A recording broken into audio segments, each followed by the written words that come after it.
Hello, everybody. Welcome back to the Benghazi Rabbit. Today, we don't have a fun video for you. Today, we got a video that will probably piss a lot of you off. Things are bad, guys. Things are very bad. There's a lot of actions at play to keep y'all just paying attention to different things. I was unfortunately made aware of this 2 days after the fact, but things are bad. War is definitely on the horizon, everybody. I can hear the drums. I know a lot of you can too, and you can see the fire that's coming. So we're going to go ahead and roll this clip in its entirety. It is going to be a long one. If you're not interested, fuck off right now, because you're just one of those fucking losers who wants to see the country burn anyway. So piss off. The rest of you, sit back. It's going to be about a 30-minute video or so. Not a fun one, but we will be reacting along the way. Leave your thoughts in the comments below. Let's just go ahead and roll it. Well, thank you for being here today for our press conference on what I describe as the most important issue that's getting the least amount of attention relative to its importance in our country.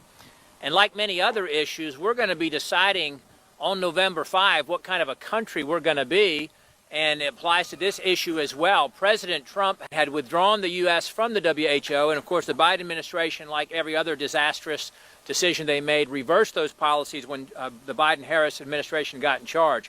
Well, later this week, the UN is going to hold a, quote, summit for the future. And they're going to produce, this is right from their website, an intergovernmentally negotiated, action-oriented pact for the future with a chapter on transforming global governance. Ascending beyond the powers being sought by its subordinate agency, the WHO, the UN is seeking even broader and more powerful authority, as you will hear a lot about today. The Biden-Harris administration apparently intends to fully support the surrender and compliance of the U.S. to the UN in these endeavors. Children, gather round. No retreat, no surrender. We shall fight in the fields and in the streets. We shall fight in the hills. We shall never surrender. They are aligned with the international globalists that hate America, that hate the Constitution, that hate our founders, that hate our founding Judeo-Christian principles, and they want America to become like the rest of the world. So let's go ahead and put this into perspective for those fucking morons in the world here that just really don't understand how awesome this constitutional republic is. We got guns. We got our words. We got our beliefs. We have all of these unalienable rights that God has given to us that our founding fathers have enumerated in the Constitution. It's a pretty fucking great place to live, if I do say so myself. Now, I'm not that very well traveled, but I have talked to a lot of people around the world, and I have, organized different things for various communities that have a lot of international folks. And the general consensus is America's fucking great. It's probably the last bastion of freedom anywhere in this world that we have, and even then, those of us who live here will tell you we're not really that free. The optics are one thing. So it's pretty blatantly obvious when they're saying, oh, they want to transform the governance, that they want to transform us, we the people, because we're the last bastion here in this fucking world that will stop them. They don't want us to be subordinate to or governed by our Constitution. No, they want America to be subordinate to and governed by the UN, the World Health Assembly, and the WHO. And in fact, they intend to join with others at the UN summit this week to vote to award additional powers to the UN Secretary General. They seek to facilitate the evolution of the UN from an international cooperative body to an international governing body. These powers would be triggered by any one of a number of so-called global emergencies, whether it was a so-called climate emergency, a health emergency, a cyber emergency, or a gun violence emergency, whatever that's supposed to be, a financial emergency, or whatever they deem appropriate. And the Biden-Harris administration is in full agreement with the UN and the WHO on efforts to place us under their authority and to require such things as their international health regulations, including the surveillance of U.S. citizens, the censoring of dissenting views, and much more. The American people didn't vote for this, and they don't support this, and it's up to the people's representatives, that's us gathered here today, to have a responsibility to expose this and to reject this. Fuck no, we didn't vote for it. Fuck no, we're not going to stand for it. And where the fuck are all the other elected officials? Oh, I know where. They're sucking off China's fucking fat dick over there, and that's why there's only a select few. We will not stand for this. I know there's probably a percentage of the population that will, but that percentage of the population is clearly fucking retarded. No more kissing China's ass. China's actually a free and loving country. I'm out. Wait, Towley, come on, I need you! I'm never working for a company that's regulated by a communist government. Okay. No more selling to the Chinese. Then say it. Say f the Chinese government. Chinese government. I didn't hear you. The Chinese government, there! The U.S. should defund the WHO again. We should withdraw from the WHO. Any agreements with the WHO or the UN should require Senate approval or disapproval. And a bipartisan House majority voted to require Senate approval just last week with Tom Tiffany's bill on the House floor. So I'm proud to be joined here by my House colleagues and others who are appropriately concerned and educated, informed, and leading on this issue.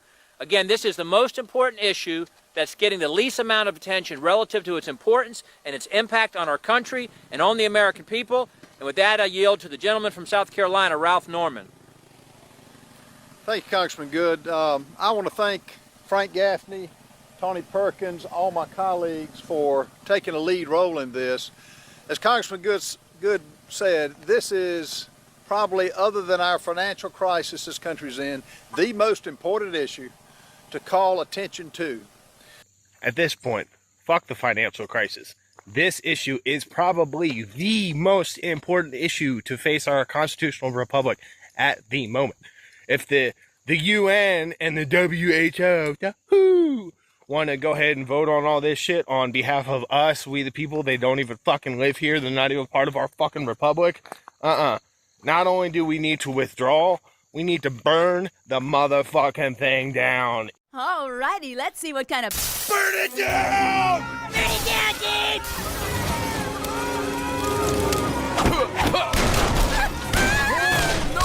Let's see how the American government likes it when we shut down their Federal Express! It needs to be dismantled and never brought up again. If we see any of those blue-helmeted fucking cocks on our soil, I know what I'm gonna do, and it's not YouTube friendly. The Summit of the Future will happen on September 22nd, 23rd. And folks, what that will do is cede America's authority, America's sovereignty to basically China. China is defined as a developing country. It is the number 2 economy behind America. It's not developing.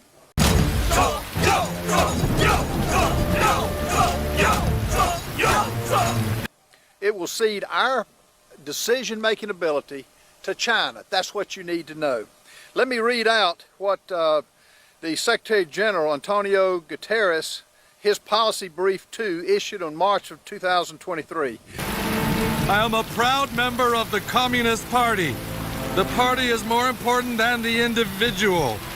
I propose that the General Assembly provide the Secretary General and the United Nations system with a standing authority to convene and operationalize automatically an emergency platform in the event of a future complex global shock of sufficient scale. Now, there is a lot of things out there now, especially since it's been quite a few years since the pandemic, let's say.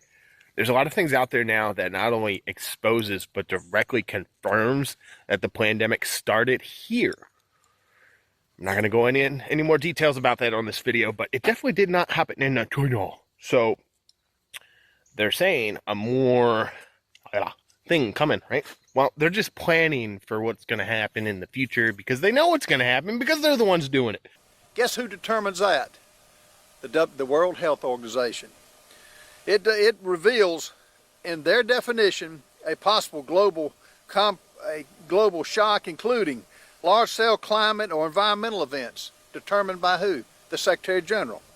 Future pandemics. We all endured what the problem we had with the latest virus.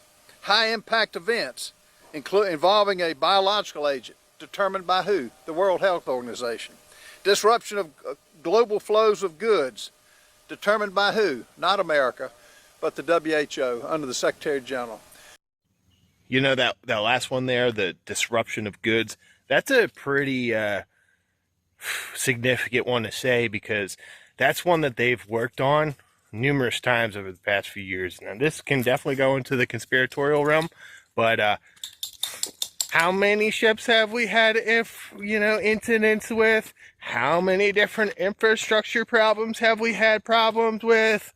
This is a call to all angry people. We've had enough. We're going to hit the government where it hurts, right in the Federal Express. Not only that, it requires a 5% payment by the United States every year of our total medical dollars spent, which are in the trillions. Bottom line, we cannot let this go. This is a top-line issue that America must be made aware of. It's got to go through the Senate, where it requires 60 votes, and we're going to fight to make sure all Americans know what's happening and stop it dead in its tracks. Yeah, so do your part